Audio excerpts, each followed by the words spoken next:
want to thank you all for joining us tonight.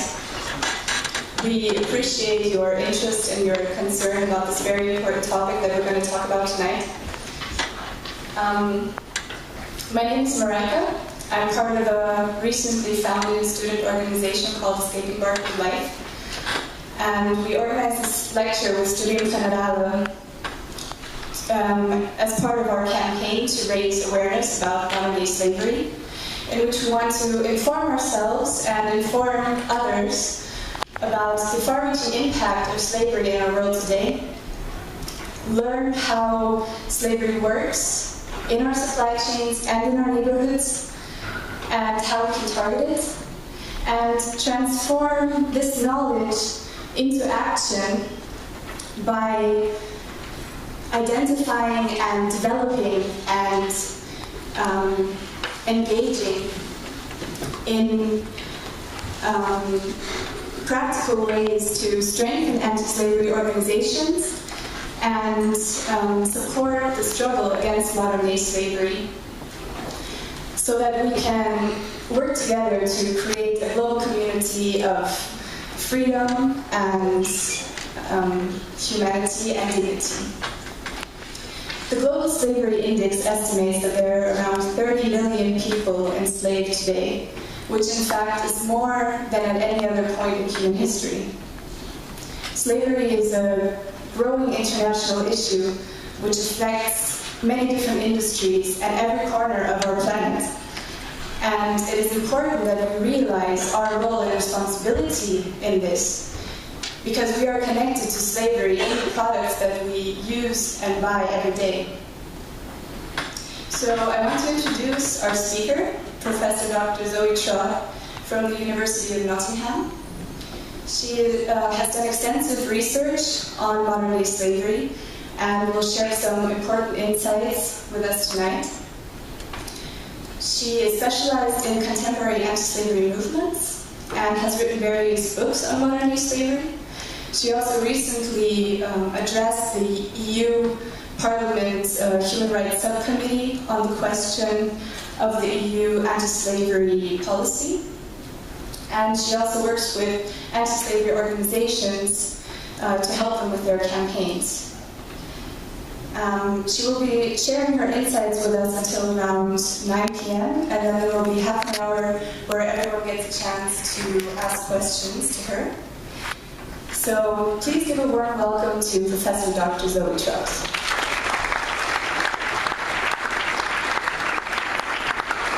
Thank you. Thanks for having me here. I'm really thrilled just to firstly know about the work that the Slavery Awareness Campaign is doing, and then secondly to have a chance to meet them and talk to you. So I want to just thank them for organising the event, also to Studio Generale for supporting it. I want to start by sharing with you just some of the reliable facts and figures and definitions that we have for contemporary slavery today, including slavery in Europe. Slavery is illegal everywhere, but it does also happen everywhere. There are approximately 30 million slaves alive in the world today, so 29.8 is the best and the most recent figure, and it comes, as was mentioned, from the recent Global Slavery Index. It was issued a few months ago by the Walk Free Foundation after this very lengthy period of data gathering and research. And it builds on the previously accepted figure of 27 million people enslaved, and that was a number calculated in the late 1990s, and obviously has now grown.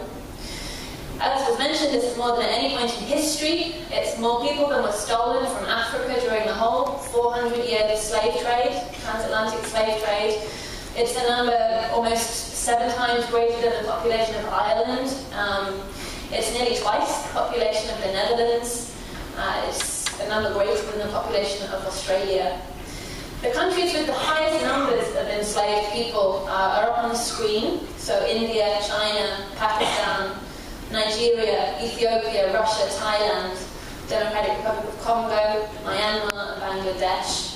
And actually taken together, these countries alone account for 76% of the total estimate of enslaved people. But the number does also include around 1.1 million slaves today in Europe.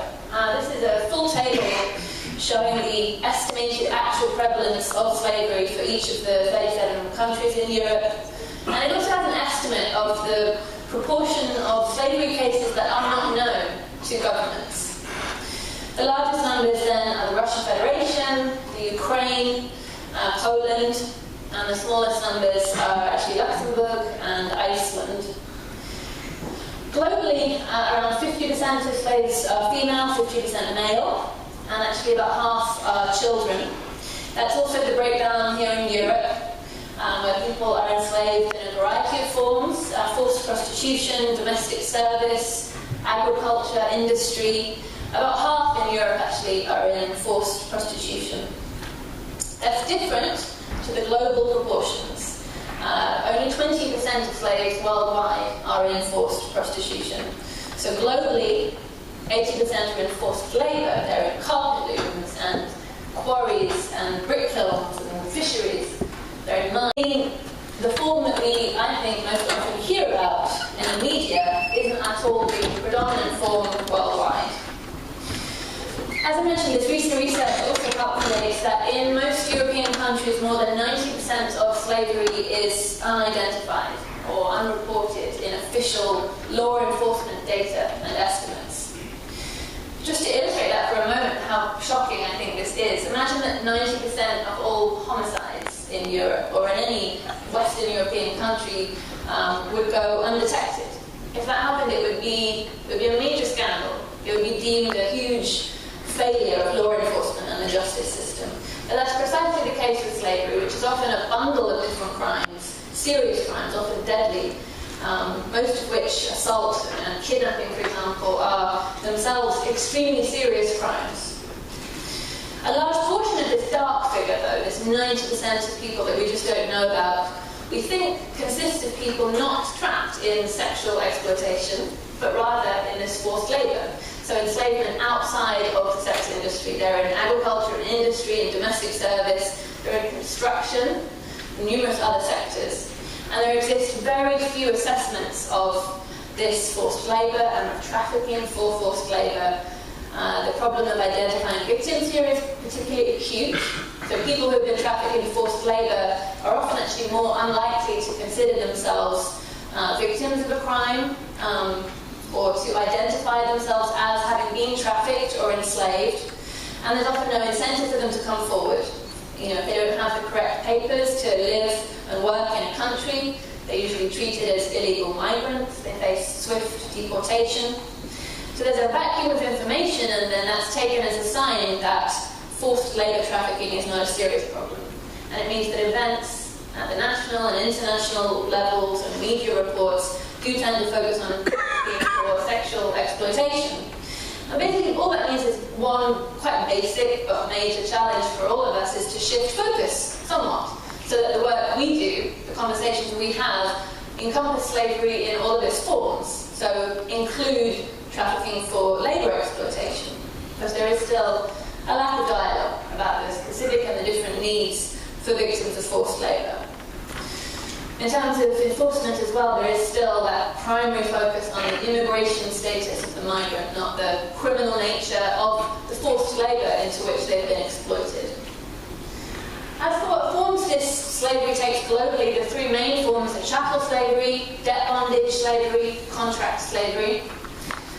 Chattel slavery is probably the form that might look the most familiar to you from history books. It's where a person is born and sometimes sold into permanent slavery. Ownership is actually asserted here, and this is the last remaining form of slavery on earth that is dependent on racial difference. So unlike all other forms of slavery today, it occurs in Mauritania, as well as Nigeria, Mali, and Chad.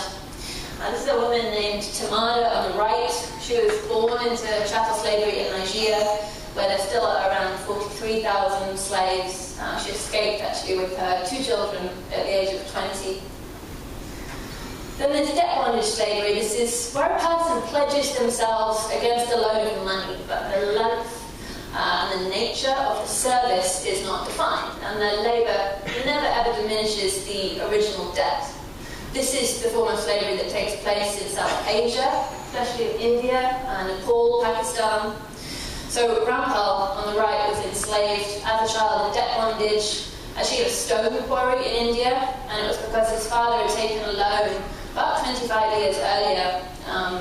The debt hadn't diminished, the terms of the loan never written down, and actually with the other 200 enslaved residents of his village, Rampal rose up in a sort of mass rebellion actually to liberate the village. The first major form is contract slavery, and this is usually what takes place in Western Europe, in the UK and in the US. It's where a contract seems like it guarantees employment, maybe it's in a workshop or a factory, but when the worker arrives at their place of work, they find that they're enslaved, their passport, their papers have been taken, they're not allowed to leave, and they're not being paid. This is actually the most rapidly growing form of slavery today.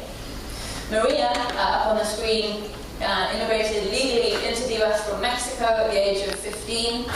She was approached on the streets of LA by a woman offering her work as a domestic cleaner, but actually ended up selling Maria to a man for $200. He made her his domestic slave and actually held her captive for 5 years in a house in LA, raped her, forced her to work.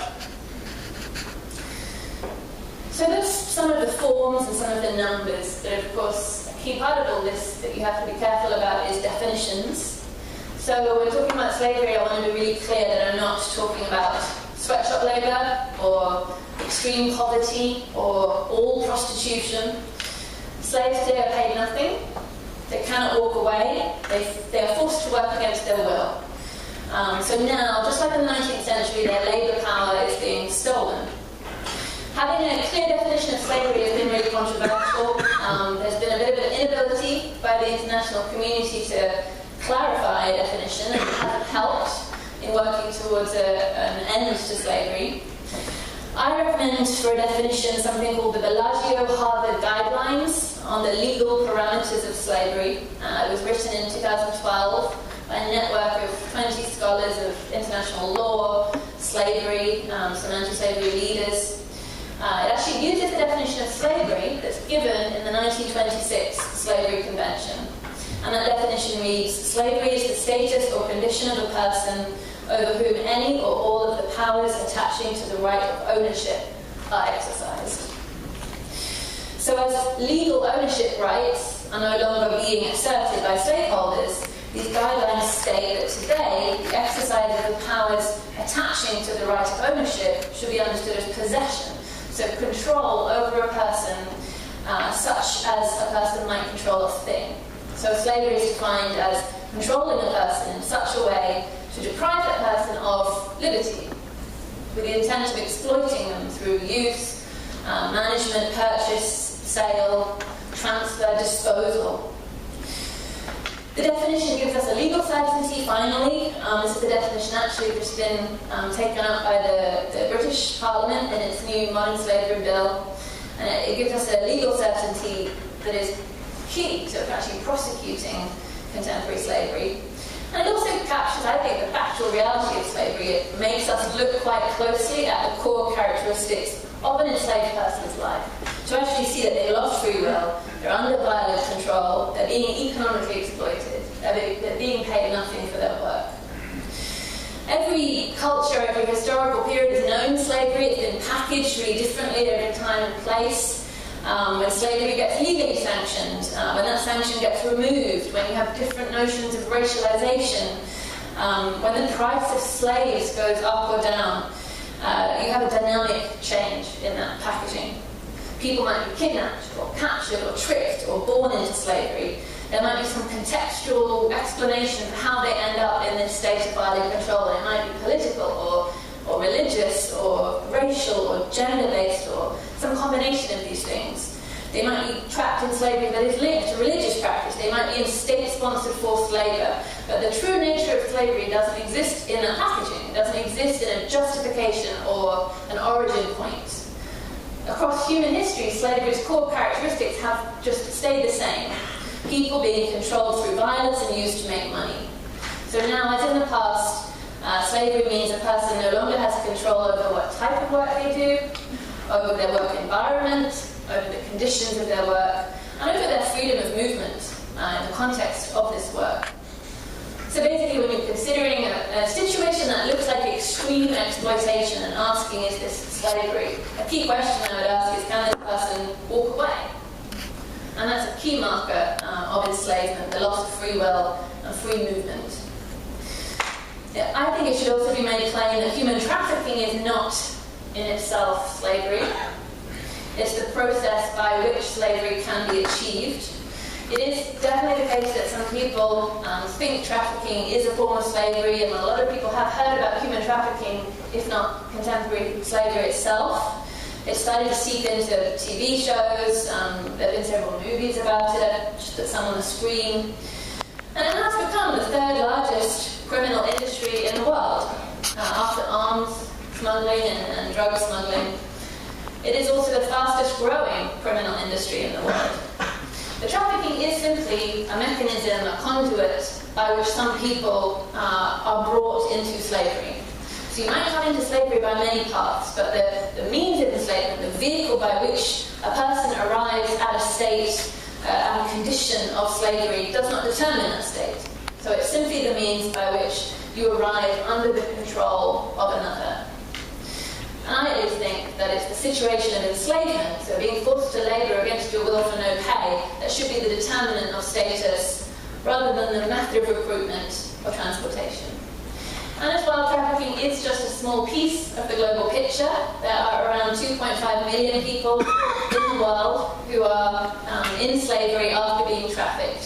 So it's actually slightly less than 10% of all slaves. Most slaves are sedentary. They are not being moved from one place to another. They're sort of enslaved. Whole villages just enslaved right where they sit. Although, of course, in the case of Europe, those who are trafficked do make up a large proportion of those who are enslaved. This question of definitions and language is one reason I was excited when I heard about the slavery awareness campaign that you have here, that actually you're raising awareness about slavery, not trafficking. And actually, that's different to mostly what goes on in Europe. In the EU's documents and strategies, for example, the word that they're using still is trafficking. And Europe's not alone. In Canada, Australia, the US, policies and funding and attention have focused more on trafficking than slavery since the beginning of this anti-slavery movement in the 1990s. And I think, at least in part, it's because of the historical charge that the word slavery brings. Especially in the countries that were part of the Atlantic slave trade: Britain, Portugal, France, Spain, the US, the Netherlands. The idea that slavery still exists is a politically controversial, potentially quite painful fact to acknowledge. Even the UN's first special rapporteur on contemporary slavery recently told me she's often asked not to use the word. She said, I've been asked time and again by government officials, business people and NGOs not to use the word slavery at all. I've been asked to change the name of my mandate and not speak out about what I've seen. They've asked me to use other words instead, ones that don't carry the same meanings or implications. And one of those other words actually is trafficking. It carries less historical weight, a little bit more sanitized. Over time, countries are starting to use the word slavery a little bit more. So, for example, in the UK, they've just launched their new modern slavery bill. They're finally calling it slavery. In the US, under the Bush administration, so up until 2008, they issued an annual trafficking in persons report, and it only talked about trafficking. It didn't refer to slavery. Occasionally, it would say the phrase slave-like conditions. Then from 2009 onwards, so beginning actually with the first report of the Obama administration, this TIP report has frequently referred to slavery. As President Obama put it in September 2012, the situation of people who are forced to work for no pay against their will must be called by its true name, modern slavery. So basically I'm keen, I guess, that in Europe too, we cease referring to trafficking as slavery. We recognise trafficking as a method by which a minority of the world's slaves are brought into enslavement, and we refocus our intention as one of actually ending slavery in Europe. That means focusing on, rather than just how some people are enslaved, actually focusing on slavery itself. It means working against slavery rather than against trafficking of people, and recognising slavery includes people trapped in forced prostitution, but also in factories and quarries, and who are in sedentary forms of slavery. I think actually this new focus might enable us to galvanise public opinion a little bit more in the EU and in non-EU countries. A new document by the European Union explained that there is a vast collective tolerance and silence around human trafficking. Most people close their eyes, do not wish to see. Maybe part of the solution to that averted gaze that people have is actually to call slavery slavery. I think the public have very little idea what trafficking means. Basically, the media and its numerous sensationalized reports have sort of diluted its meaning to the point where many members of the public think sex trafficking is just any form of prostitution. So I think we need to use clear terminology, name the problem, raise public awareness, and help in that way formulate a clear anti-slavery strategy. As for what fuels all of this, what fuels slavery around the world today, as you might expect, there's a relationship between poverty and slavery. I've looked at nearly 200 countries according to poverty, measured by their GDP, and also the amount of slavery that occurs for each group. So you can see that 28% of poorer countries actually have slavery in many sectors of their economies. 30% of middle-income countries have no slavery at all. So just a simple chart to sort of convey the idea that the poorest countries have the highest levels of slavery, and then the richer countries have significant pockets of slavery because of human trafficking, where the vulnerable get trafficked from poorer countries into richer countries. Connected to that is the relationship between slavery and debt. So the UN has classified some countries as being high debt countries, meaning debt to international lenders. And we know that the sorts of investments that a high debt country cannot make are exactly the ones that would reduce slavery. So schools, law enforcement, economic growth. So the debt here is linked to slavery for about 200 countries. The more debt, the more slavery. And then finally, we also know another factor in slavery is government corruption. This is showing the link between slavery and government corruption for 177 countries. And this is working with an annual report some of you might know about by a group called Transparency International, and it scores most of the countries in the world on its level of corruption. And here the countries are grouped into high, medium and low levels. And because slavery is not legal anywhere, the complicity of crooked police, local officials, is a fundamental requirement now for slavery to really take root. These police can be bought with sums that are worth several months' wages and certainly more than the average purchase price of slaves themselves. And in fact, slaves today are cheaper than they've ever been. On average, a slave in the world today costs $90. It's actually less than 1% of the average price of a slave in Alabama, for example, in the 1850s in the US. It's actually one of the main differences between today's slavery and historic forms. Slaves have been these really expensive capital purchases for all of recorded history.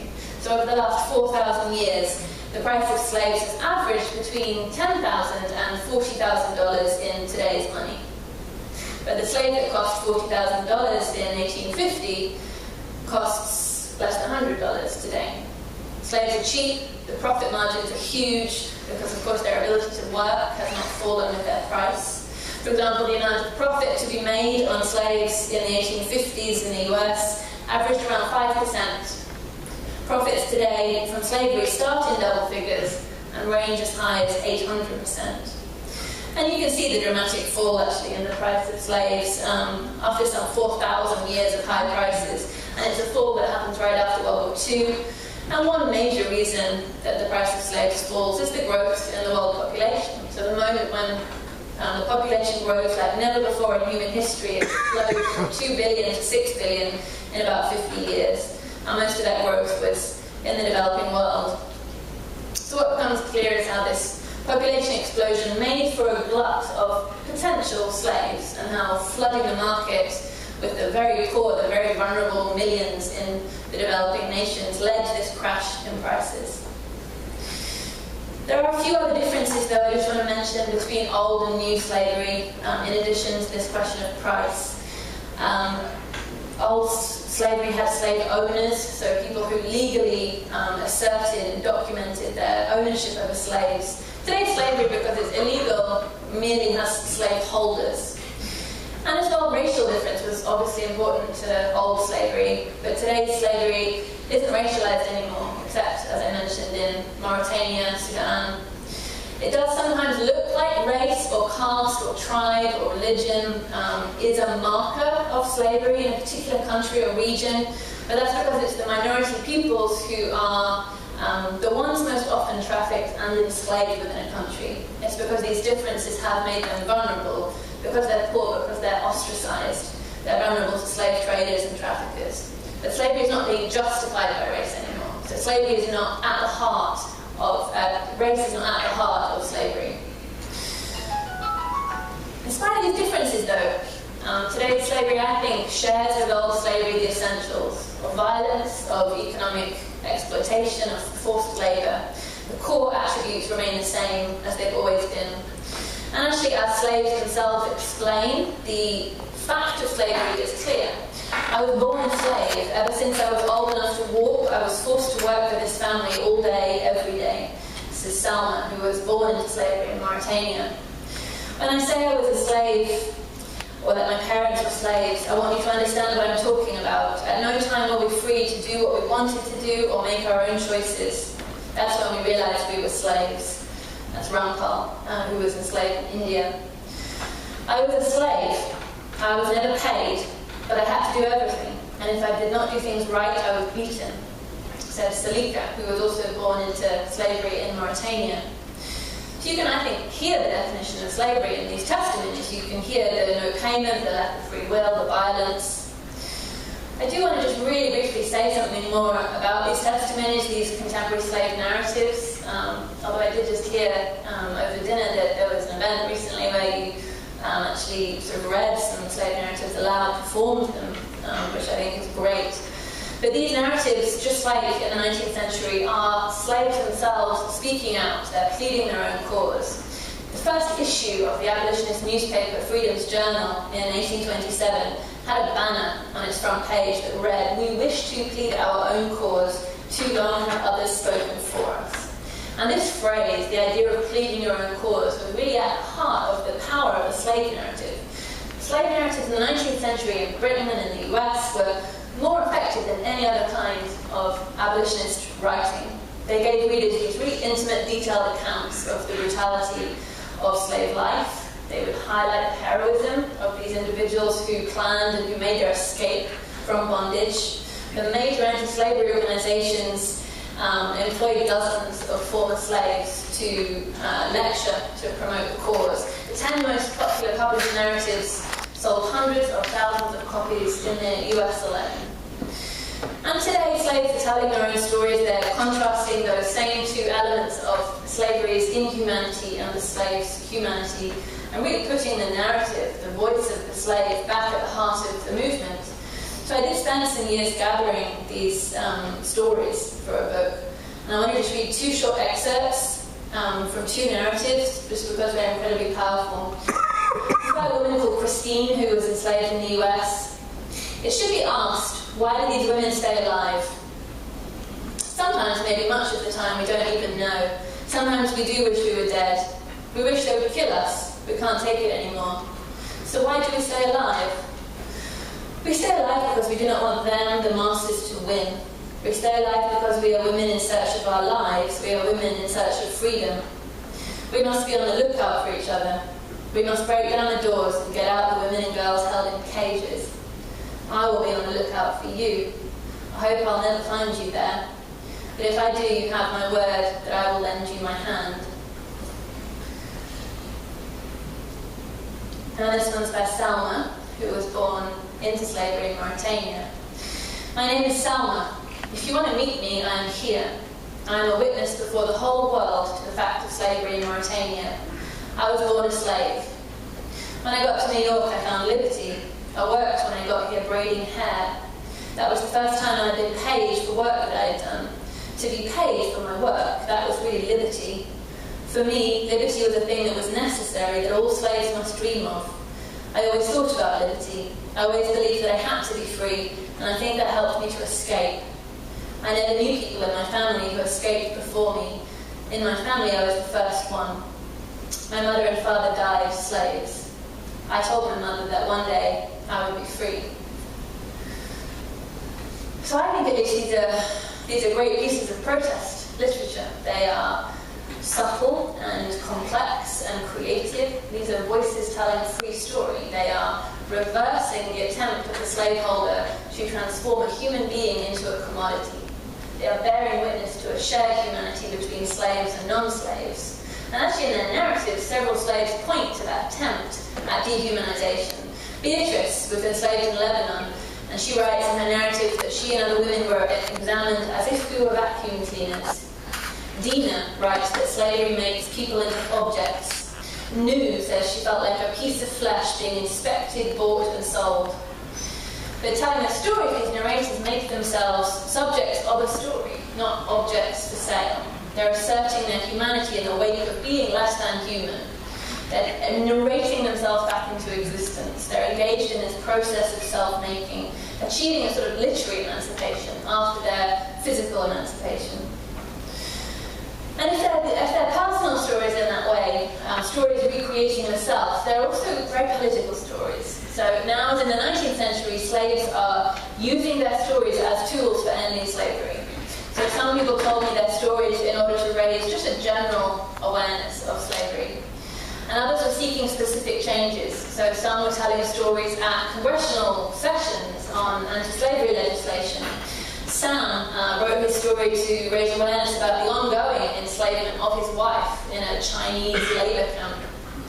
Two other women told their stories to Congress to protest the potential for increased trafficking during the World Cup in Germany in 2006. Many slaves and former slaves are really explicit when they tell these stories about their desire to effect change with storytelling. Miguel, who was trafficked from Mexico into Florida, explained, "I think the world should know that these things happen." Mendy said, "By talking out, people will be more aware and more able to help people become free." Lisu, a Thai woman who was trafficked into slavery in Singapore, wishes that she could make a television commercial telling everyone what happens to slaves. And many people insist that their stories must be heard.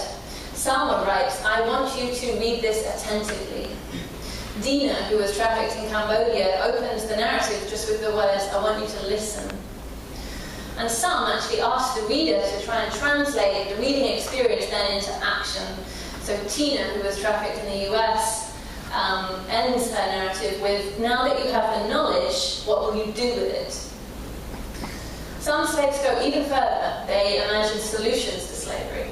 So children who were enslaved in Indian carpet looms concluded their narrative with plans to set up examples for their friends to prevent them getting into this trap of bondage. One, a boy called Ron, had a vision of the government surrounding these carpet looms on all sides and forcibly rescuing these children. Or Dina ends her narrative with a recommendation to end police corruption. Beatrice calls for public awareness campaigns, the monitoring of job agencies. So these narratives, basically, these voices of contemporary slaves, reveal something else. Not just the essential shared characteristics with old slavery, but another shared element, and that's the presence of abolitionists, of anti-slavery groups and leaders and policies and strategies, and of former slaves becoming leaders within those movements, speaking out, telling their stories, testifying, searching for solutions. This modern abolitionist movement is quite new. It's about 15 years old, but it has made progress. I think it's going to make a lot more. The great obstacles that the abolitionists of the past faced have either been torn down or blown away. So firstly, there's no more moral argument that we have to win. Every country condemns slavery. There's no powerful religious group that tries to argue that it's desirable or acceptable. And secondly, there's no economic argument to win. Unlike the 19th century abolitionists, we don't have to reassure people that the end of slavery won't threaten any country's livelihood. So the monetary value of slavery in the world economy is very small, and these slave-based revenues flow to support not national economies, not even transnational industries, but small-scale criminal networks.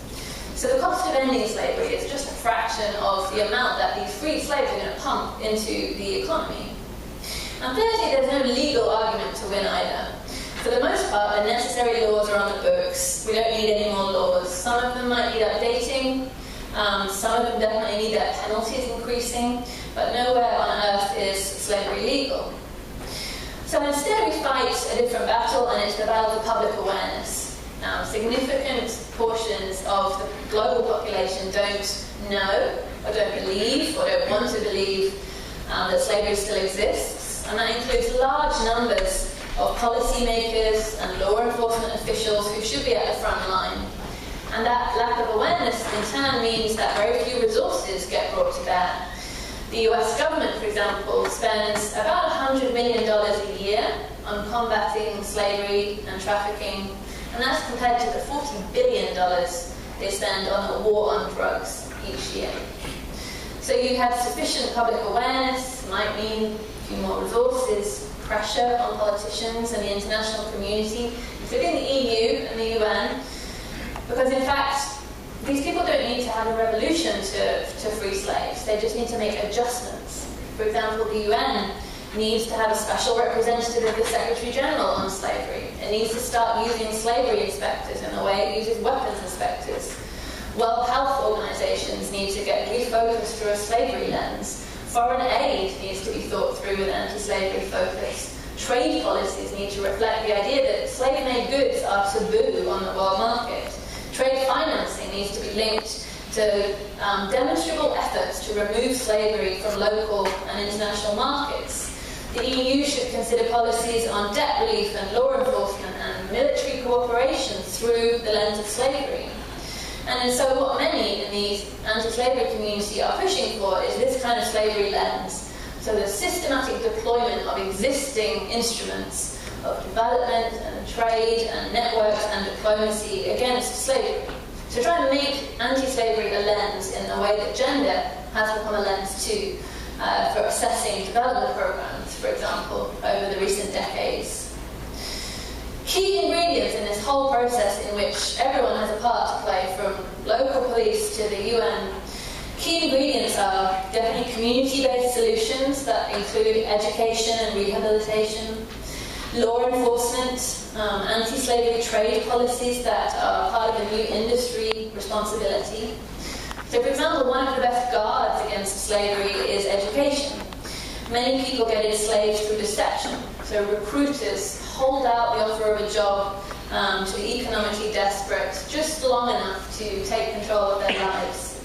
But against this sort of deception, just a little education goes a long way. So, for example, young girls in Nepal are sold into prostitution in India. One organisation that frees these young women then helps them to visit villages to talk about their experiences. And after hearing those stories, the parents, who are ready to believe the lies of the recruiter, and actually the girls who just once yearned for jobs in the big city, are less likely to be tricked again. And on a wider scale, governments need to run education campaigns for slavery and trafficking in the same way they might confront a public health crisis. Alongside the benefit of education, we've been working on asking governments to effectively rehabilitate former slaves. So in many countries, freed slaves are treated as illegal aliens or second-class citizens. They're kept poor and powerless within this almost informal apartheid system. So as they decriminalise these victims of slavery and trafficking, governments need to start providing support. We've seen that when slaves are freed in India, for example, but given no rehabilitation, some slide back into slavery. But when you equip, especially children, with skills and education, they return to their villages actually feeling empowered and committed to ending child slavery. They often become village leaders. The adults come to rely on them because they might be the only people in the village who can read and write, because they show no fear in confronting landlords or police. So actually the example and the influence of a single rehabilitated slave we've seen dramatically alter a whole village. Connected to that, successful community-based solutions need to get scaled up. We've seen the best strategy of all. If you're just rescuing individual slaves, that leaves the slave businesses intact. But when a whole community drives out slave takers and slave holders, you lock freedom in place. And we've seen small-scale programs for liberation and for rehabilitation demonstrate you can eradicate slavery from communities. So basically, we're asking that once a successful anti-slavery strategy is tested, it should be proactively offered to the world in a sort of open-source anti-slavery program. We're asking anti-slavery groups to join together, to cooperate, to form a wider movement, to have a shared identity, to join with industry sometimes if slavery is linked to exports, to work with international bodies like the UN when their influence might help tip a government policy. Another element to ending slavery is definitely law enforcement. So as I mentioned, laws exist but they're not being enforced. Pakistan, for example, enacted a strong law against debt bondage slavery in 1988, but has not convicted a single offender. And the chance of enforcing laws is most difficult in countries where you have corrupt law enforcement, where a simple payment to the local police allows the use of violence without arrest. Sometimes the police might even provide the violence for an extra fee. Even in the US, where the government spends more on law enforcement than any other country, they only got a task force on trafficking in 1998. That task force didn't begin to train police for years. And when it did, the training was pretty haphazard. It was a low priority. There remain only 2 full-time anti-slavery, anti-trafficking police in the US. And a report by the CIA has found serious difficulties in information sharing and coordination. Whereas you could imagine it's just a small expansion of that war on drugs program in the US to actually include anti-slavery police might make a world of difference to a country where there are 60,000 slaves right now, 17,500 new people on average being trafficked into the US each year. And then finally, another area where we might focus is definitely as consumers. We can point to documented cases of slavery in our food and our clothing, numerous other products. We can use our consumer power to ask companies to examine their supply chains. So for example, a method does now exist for determining that a carpet was not made with slave labour. It's called the rug mark system. It's an inspection and labelling process that certifies a rug is slave-free. This area of supply chains is important. It's perhaps where groups like the Slavery Awareness Campaign might focus. As the ILO put it recently, slavery in a way is the underside of globalization. So we have new forms of bondage spreading slaves and slave-based activities around the globe. There's very little government control. Without labour market regulation, you get these profits flowing smoothly across national borders. Governments find it really difficult to stop this flow of money. Many human traffickers are operating over the internet. They're using its global reach to find customers to make deals. And slaveholders are starting to act in similarly clandestine ways. They're hiding their slaves better. They're squeezing out profits better. So we're locked in this global economy where money and goods and people are flowing in many directions, and businesses, slave-based businesses, are increasingly run in similar ways. For example, in Brazil, slaves get recruited in these densely populated, economically depressed regions, shipped over 1,000 miles to forests where they make charcoal. The charcoal gets shipped another 1,000 miles for use in steel mills, and that resulting steel is sold to Canada and the US, and the EU imports nearly 1 million tons of Brazilian steel each year to produce everything from cars to toys to buildings. And meanwhile, investment from Europe supports the charcoal operation of Brazil. So slavery's flows are really merging and crossing all the time. It means that although millions of slaves in India, for example, just grow food or quarry stone that are being used in their own towns and villages, rugs made by slave children in India and Pakistan and Nepal are being exported out to Europe and the US. So the goods we buy, which are increasingly assembled in different parts of the world using components from all over the world, mean that slavery can creep into any one of these numerous steps and parts that go into a product. In fact, slaves are used to produce many of our basic commodities. One organisation called Slavery Footprint actually lets you find out how many slaves are working for you, how many are producing the goods you buy and use. And this originates from numerous different countries, these documented cases of slavery in our cocoa and cotton and timber and beef and apples and shrimp, gold, diamonds, shoes, fireworks, ropes, rice, bricks. Coffee is sometimes grown with slave labour. Some sugar is harvested with slaves. In the Congo, armed gangs forced local villagers to dig a mineral called tantalum. And the gangs sell that mineral to exporters who send it to Europe and Asia, where it's actually used in the production of cell phones and computers.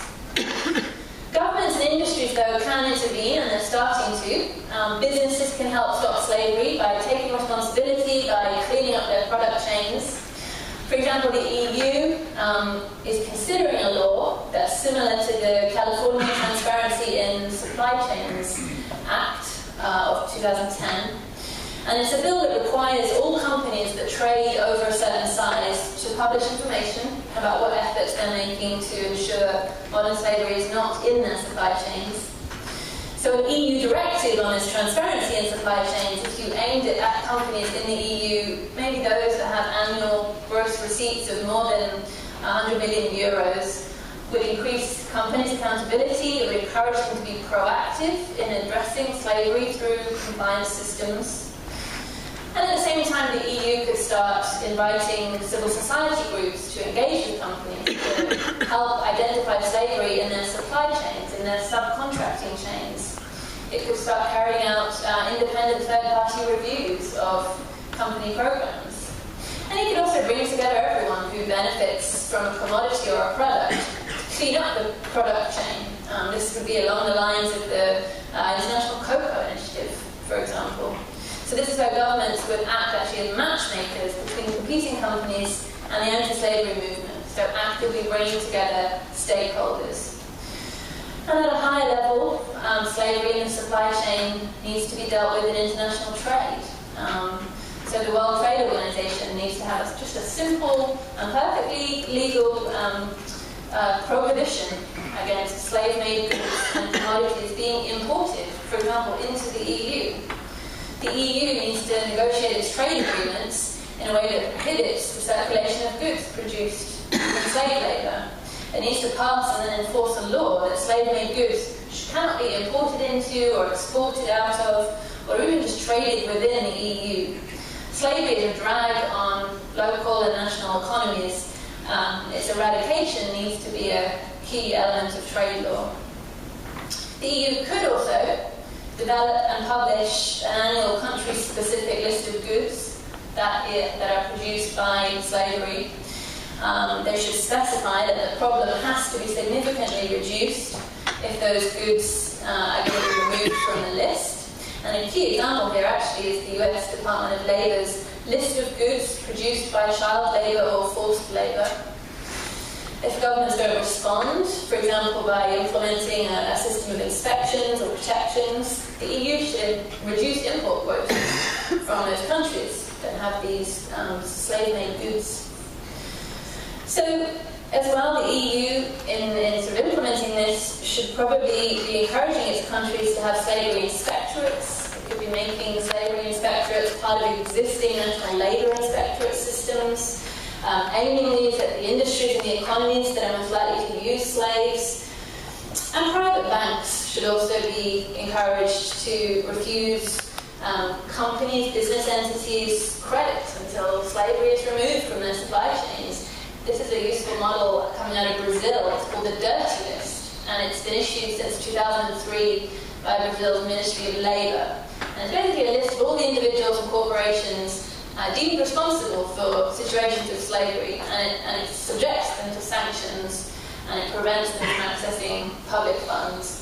It gets updated every 6 months. It's sent to public service agencies and banks that are involved in regional finance. So basically there's no finance, there's no grants, there's no credits given to anyone on this list. As well, in 2005, Brazil issued a national pact for the eradication of slave labour. 400 companies have joined that pact, so committed at this point to ensuring that slave labour is not being used in their supply chains. They allow the ILO and NGOs and trade unions to do independent supply chain studies every 3 years. So these studies are getting empowered by the government. So it's an example actually in Brazil of the government empowering independent NGOs to undertake this supply chain analysis. Those are just a few examples of some of the successes we're starting to have and some of the directions we might go.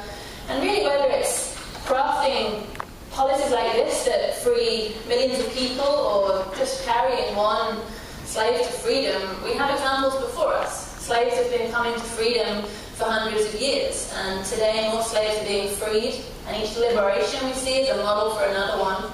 And when you cut away the disguises, you see the facts are really simple. One person is controlling another through violence. And if you penetrate that violent control, the slave becomes free. And if you help that slave gain autonomy, they stay free. And if it all just seems too huge to think about or confront, as it does to me sometimes, you might remember the achievements of the 19th century abolitionist movement. So at the time of the American Revolution, few Americans could imagine a world in which slavery didn't exist. But 100 years later, slavery did become illegal in the US, and that was an achievement that stemmed from the countless protests of slaves and former slaves and abolitionists.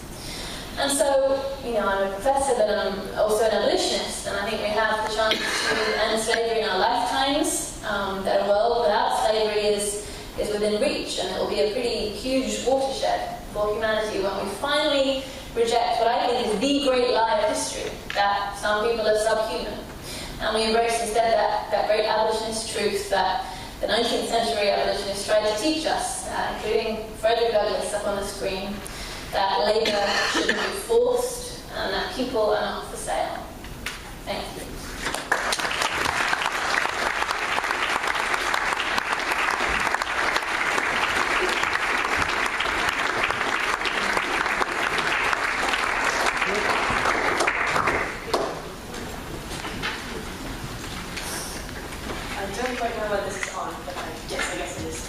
Thank you so much for your very revealing and insightful lecture.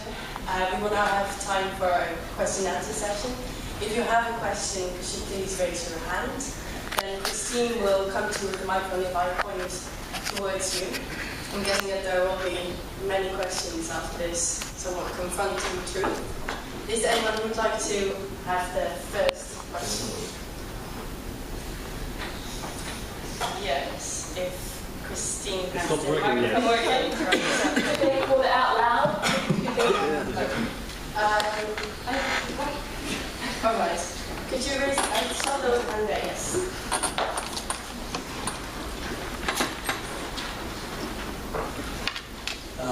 How many slaves work for you on this website?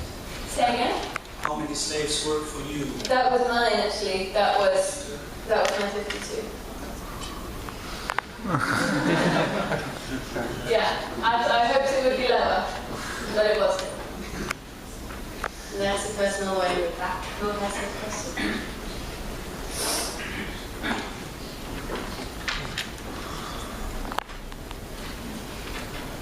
Since slavery has been going on for decades, why do you think we could achieve the end of slavery in our lifetimes? Did you say why do I think it or when? Yeah, no, why? Like, do you actually really think, not as an assault, but do you think we can totally end slavery in our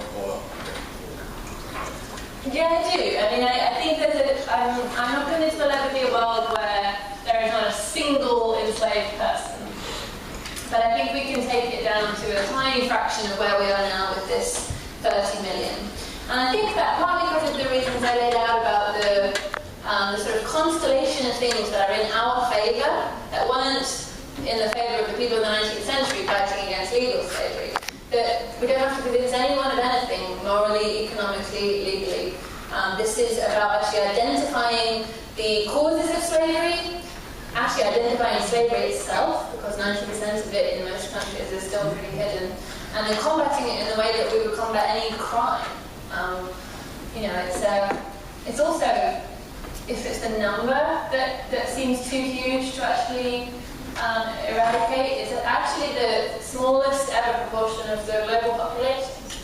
So the highest sort of actual number, but the smallest ever proportion of the global population. So I find that also quite hopeful. I think it's a moment in human history where we finally have the human rights agenda on our side, where we might somehow figure out how to use globalization in our favour instead of letting slavery continue to be this sort of underside to it, and where the task is about bringing this to light and then coming up with solutions as we would against any crime or any sort of public health crisis, actually. Maybe learning something from the battle against HIV is sort of a new thought that people are having in the public health community, that they might want to unite these two things, HIV and slavery, have people work together on them. But I do really believe that if not down to zero, then to a tiny fraction. Right, then before we get to the second question, because Christina will have to walk a long way, I have a question as well myself. We're all here today because this topic is of interest to us, and we are aware of the fact that it is really confronting that still there are so many people living in slavery today, and we don't really know about it. Is there something that we as students could do about this? Yeah, it's a good question. I mean, you could go one of two ways. You could decide that you want to join with an existing movement. And I know there's a great local organisation that you might even be here to say the name of them. Escaping Backward. Or you could decide you want to be a student chapter of a sort of large international group like Anti-Slavery International or Free the Slaves or the Polaris Project. All of them have student chapters where they send teaching guides and speakers, and actually there are numerous formerly enslaved people themselves who come and speak at universities and tell their stories, which I find quite powerful. So you could sort of, as students, basically work with an existing NGO, or you could just decide as individuals that everyone has a role to play. So my role, I'm trained as a historian and as a literary critic. And so what I can contribute is understanding what the first abolitionists in the 19th century tried, what worked, what failed, what we can build on.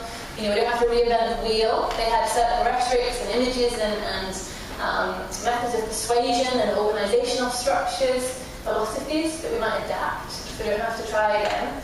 And as a literary critic, my approach has been to actually go take all these narratives, to meet with people, to ask them to tell me their story, and to do it in a really sensitive way that's not about a question and answer back and forth, that's just someone telling their story actually alone into a tape recorder without me even there, so that my facial expressions are not shaping their story.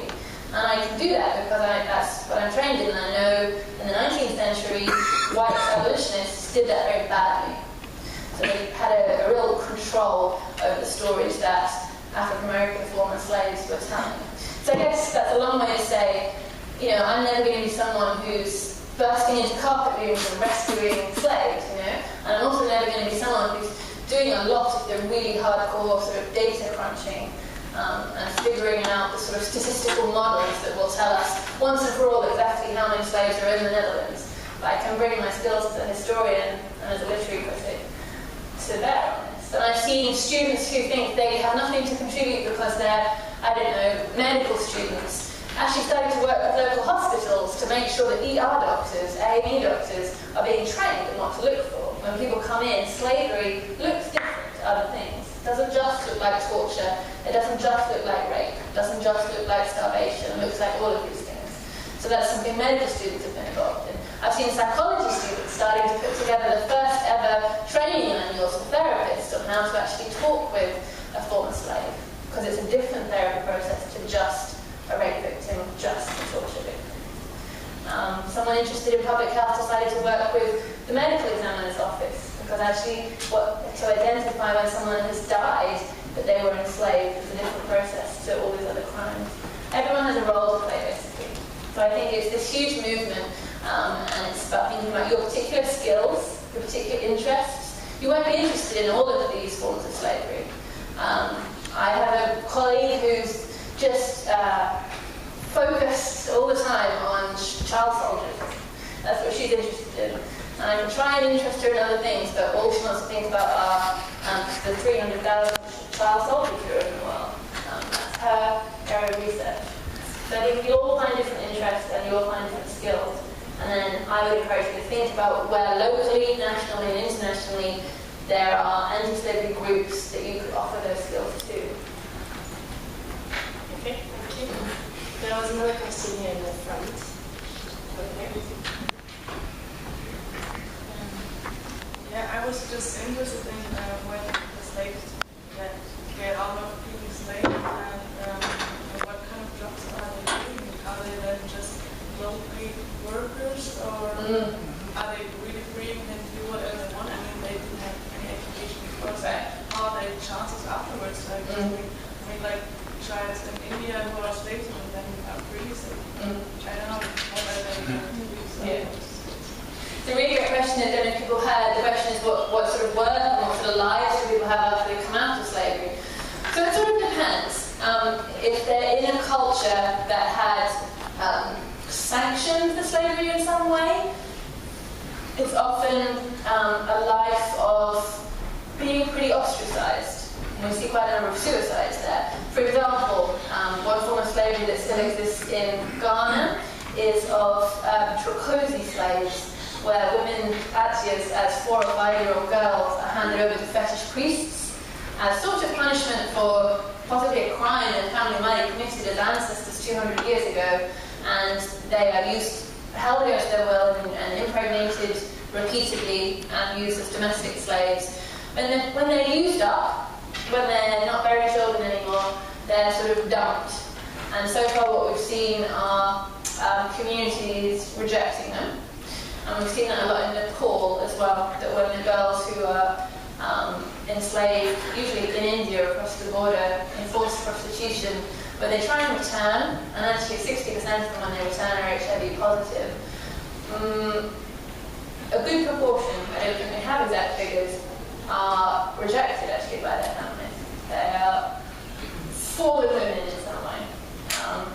So, what I mentioned about rehabilitation is pretty important, and so the NGOs that I have respect for are those that will never support the freeing of slaves unless there is a fully funded plan for rehabilitation, and actually that does include work training, sometimes access to microcredit, definitely human rights education. There is one group called Christian Solidarity International that has a strategy where it will just buy someone, usually in Sudan actually, out of slavery for $50, and then it dumps them. That's it, $50. So it sort of, you can donate $50 and believe that you've helped Christian Solidarity International free a slave. But we see over and over again, most people are re-enslaved within weeks, if not days. So I'd say life after slavery for most people is pretty excruciating. Comes with massive psychological and physical health issues. It depends though on the culture, depends on the family response, and it depends on how long we were in slavery. The average today is between 3 to 5 years, but that means there are people in it for their whole lives, and it means there are people enslaved for 6 months. But we do know that when you give no post-enslavement help, the person is much less likely to make it and to stay free. So it's a key element. And so when whoever it is, the EU or UN or countries or local NGOs are thinking about what they want to do and where they want to put their money and their energy, I always think, okay, put it into freeing people, but have the freeing process include the aftermath. And think about exactly the question that you're asking. The next question, Christina, is the one. Right, thank you very much for your lecture. I don't mean to undermine the misery of genuine slavery, but I wanted to know what your feeling was about the viewpoint that, in a way, all of us are slaves to the capitalist world and the elite 1%. I guess I would say it's just an interesting use of the word slavery. And I feel that word has been used across time, and sometimes I sort of understand the power of using that word. For example, the anti-lynching movement in the US used the word slavery to describe Jim Crow and segregation. And it probably wasn't technically slavery, but I understood the rhetorical power of it. I understood it when the civil rights movement used that word to describe, again, the Jim Crow South. But I guess I feel like it's it's the use of a word, but it doesn't match the reality. I don't, if you're being paid for your work and you can physically walk away at the end of the day, you're not slave. There's a question in the back. Yeah, I already thank you for your talk. I have two questions. The first one is that you mentioned that you are not talking about the sweatshop or the sweatshops. Those are not included in slavery because then, in principle they can walk away. But Right. de facto they are more or less also incapacitated because they do not have any other opportunities. So then, is that a boundary case or? A good question. Yeah. I think the reason it's important is not for any other reason except how we design solutions. So the solution to a situation where someone is being held against their will is going to be different to the solution where poverty is so endemic and options are so small that people feel as though they have no choice but to keep doing a really low pay and dangerous, physically dangerous job. I think it's a spectrum of labour abuses, and I know that there is a very clear movement from sweatshop labour into slavery, and so in a way, if you start solving one, you're going to start solving the other too, so they come together.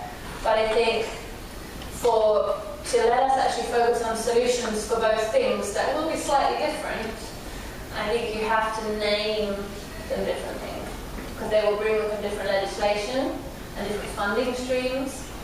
And I guess I also think, as someone interested in sort of campaigns and how they work, if you let something become too big, too baggy, the public loses patience. And if you throw in all prison labour and child abuse and organ trafficking and all prostitution and all labour that's below the minimum wage, people just ignore you. All right, thank you.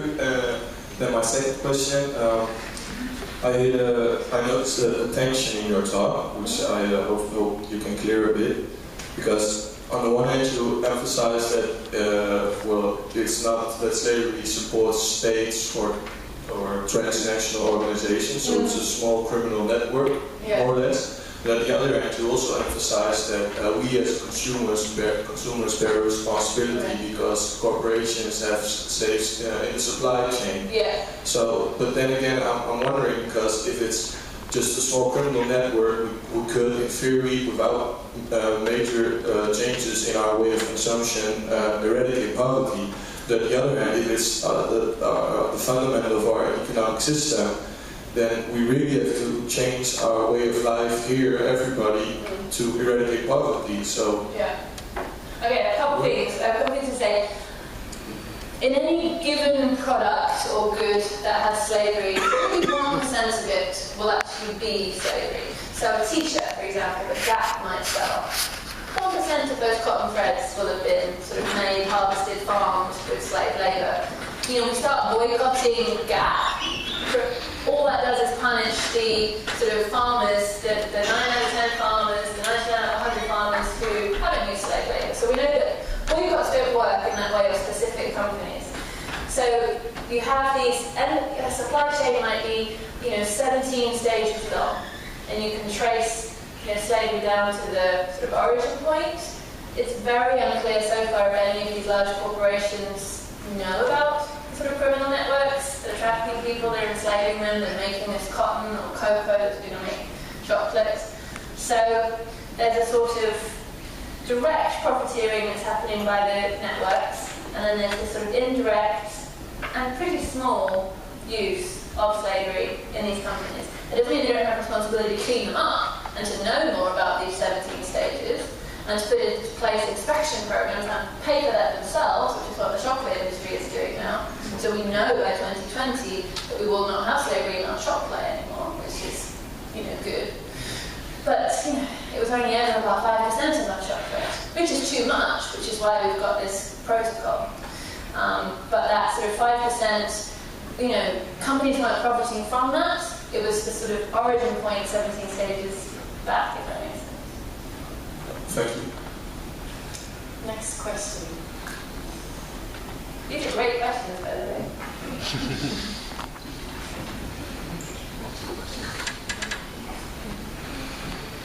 My question is sort of your last question, but can you speak up a bit? Like, do you really think we can make a difference by our choice of products? I think as individuals, probably not.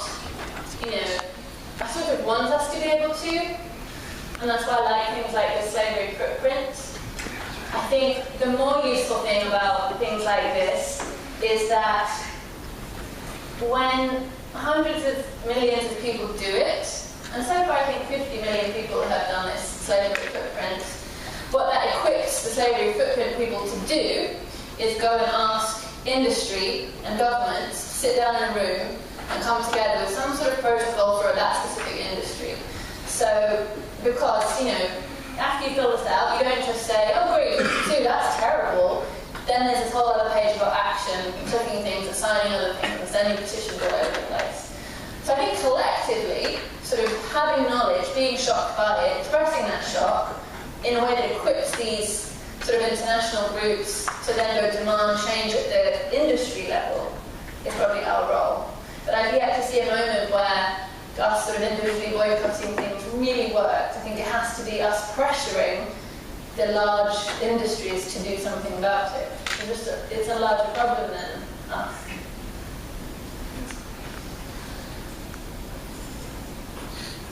I'm sorry that we only have one microphone. The question will now be You're going to run faster.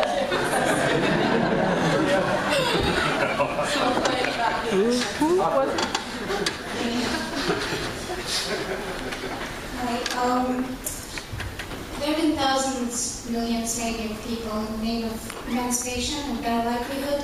They've taken loans from different NGOs across the world. You mentioned microcredit programs.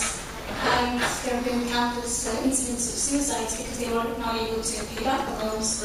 This definition should fall under the debt, mortgage, slavery. How come you didn't use that in the umbrella of defining the modern day slavery? Can you? I think I might have missed the beginning of what you're saying. Are you saying that there are people? Did you say the beginning part again? I'm talking about the people who take loans from microcredit programs. Okay. And how they get stuck in debt because they are unable to pay back the loans. And I'm assuming that falls under the definition of slavery as well because they don't have choices by definition. And so I'm just wondering why that's not under the framework.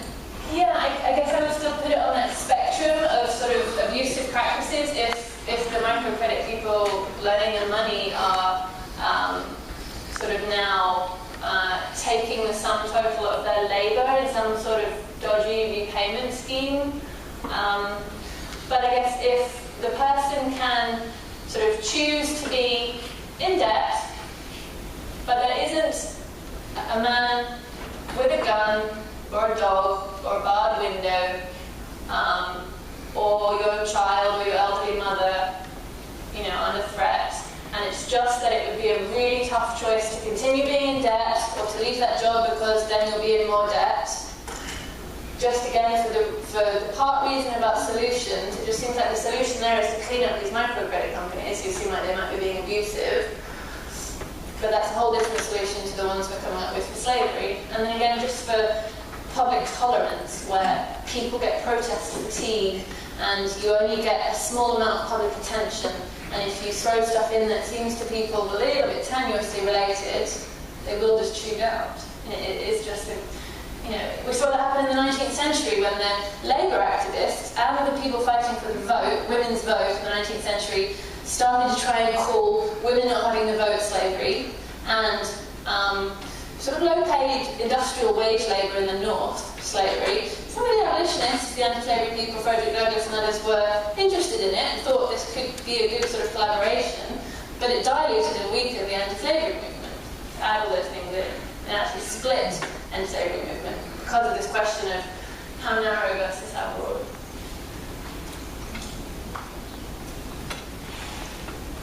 Next question goes to the lady in the back. I don't think I could give shorter answers. That's all right. Thank you for your presentation. I was very much convinced by the quality part of it, but I had some questions asked comes to trying to quantify it. Okay. Especially when you talked about the slavery index and the dark fraction of it. For some countries it becomes as high as to 100%.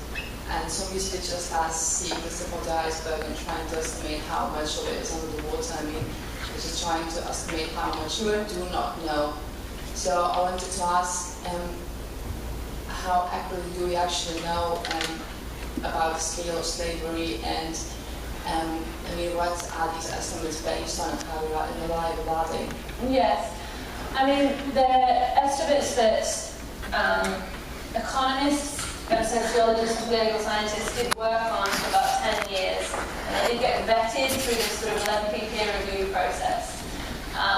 They've been published now, and the EU and the British Parliament and the US State Department and maybe the UN are sort of taking them as numbers that they want to use in their reports and their legislation. The sort of sample survey data that they were working with, and then the sort of statistical modelling they were doing, I feel like I have confidence in, but I think they probably need to do more of it. As I understand it, they had sample survey data from 10 of these countries over a sort of 10-year period, and then they were able to look at sort of prevalence of known trafficking cases and risk factors in particular countries, and sort of combine it all together and come up with the sort of dark figure and the prevalence figure. I'd be more comfortable with all of this data, I think, if they'd gone beyond sort of 10 to actually have sample surveys for 37. But I think this team of people at the Walk Free Foundation will probably be the first to tell you that, they'll keep doing that. This is going to get updated every year. This is the first. It came out 6 weeks ago or so. Maybe 8 weeks ago now. Next year there'll be a new global slavery index that will sort of update these figures. Partly it's a pressure tool. This is the first time actually we've had figures like this, and this is the first time we've known this too. So it's a pressure tool to say to, for example, the woman who's coming next week, Corinne, who's the Dutch national rapporteur, she's actually tasked now with coming up with proper figures for the Netherlands. And in part, she's been tasked with that because the EU has tasked her with it, because the EU has been confronted with this stuff happening independently from it, and from the UN, and from the ILO. So another way to think of these numbers is, I would stand by them, but I also see them for what they are, which is a very useful pressure tool to make countries do more of this work themselves, and not rely on these sort of international teams to do it for them. To make, for example, to make all EU countries sign up to a mandate that every year they're going to report this, and they're going to open themselves to independent inspectors to come in, and they're going to commission third-party reports on slavery in their country, and they're going to hand them to the EU, and it's all going to be made public, that sort of stuff. But we're only there because NGOs have done this sort of modelling again. Thank you. I'm guessing we have time for one final question. There were many people over this side at one point, I thought. If you have a question, please raise your hand. We're done here? Yes, sir. Lucky one.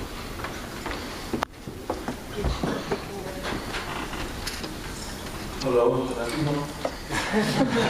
My question is, I think that our Western civilization profits from slavery, or our wealth is partly, or we're benefiting from it, and we still are. So if we would stop slavery, and I'm not in favor of slavery, what would happen to us? What do you think? How are we influenced by that? It's a great question. It's a great one to end on, actually, because there's a new sort of co-op economics paper that's about to come out of MIT, showing that actually we don't need to end poverty to end slavery. If you end slavery, you actually help end poverty in any given region, community, country. And the importance of that is saying when we free 30 million people, that doesn't mean our lifestyle suffers, our prices go up, our chocolate is more expensive, our carpets are more expensive.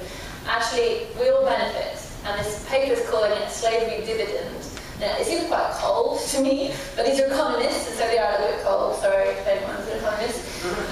So they're explaining that it's a dividend. That if you spend $90 to free a slave, we'll get back 190. There's a sort of modelling that these economists have done, that when people are freed to pay taxes, make investments, buy things, send their kids to school, buy the uniforms that their kids need to get for school, instead of just their wages and their labour power being stolen by these criminal networks that are not making investments and are usually destroying the local environments. They have no interest at all in sort of environmental sustainability and sort of nourishing these landscapes in which people are labouring. So when you free all those people to do all those things, this dividend lifts the whole economy up. It won't be a huge sort of growth in the world economy, but it won't be a drop either. Ending slavery makes all of us better off. So we wouldn't have to cut back? No. Because I don't really like chocolate. By 2020, you can be guilt-free about your chocolate. Until then, you have to live it. Good. Thank you. Thank you for your question.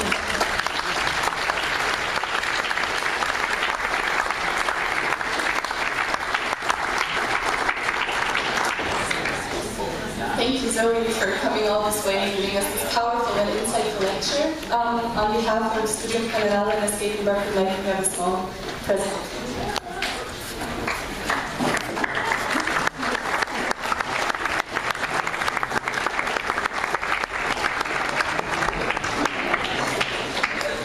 For those of you who are interested in learning more about slavery in our own neighborhoods, our next lecture is going to be this Monday in the same room here in Katzensaal.